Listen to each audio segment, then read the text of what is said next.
મરજીઓ થયા વિના જે મોતી પ્રાપ્ત ન થાય બાપ, મોક્ષના પથે શરીર થયા વિના પ્રભુનું ભજન ક્યારેય કરી ન હગાય, કરી ન હગાય. એ कायरों की कारी स्थानी नहीं तो वीरों की मेजबानी है बाप, ये वीरों की मेजबानी है.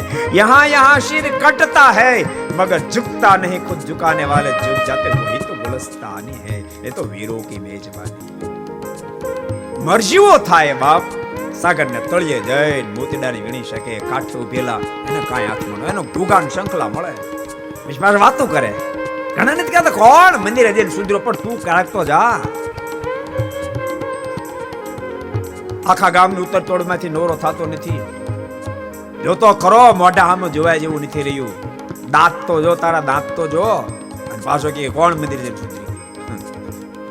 એ બધા કાઠે ઉભેલા કહેવાય, કાઠે એને શંખલા ઘોઘા ચડે. આખી જિંદગી સાગર ને કિનારે આટા મારી મારી કરે ને તો રતન મળી જાય નહીં.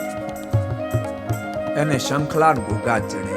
એમ બાપ જિંદગીમાં નથી મંદિરે કોઈ દી પ્રવેશ કર્યો, નથી કોઈ દી સંત સમાગમ કર્યો, નથી કોઈ દી સત્શાસ્ત્ર વાંચ્યું, નથી કોઈ દી સંતોની પાસે બેસી અને ભગવાનનો મહિમા સમજ્યો. નકરી વાતો જ કરી, ઉત્તર તોડે જ કરી. બાપ એ તો શંખલા ઘોઘા જેવો જ થાય. કિનારે ઉભા વાતો કર્યા છે. મોક્ષનો માર્ગ એ તો અદ્ભુત દિવ્ય માર્ગ છે. अगर ये वीडियो आपको पसंद आया हो तो लाइक करें और शेयर करना मत भूलिए.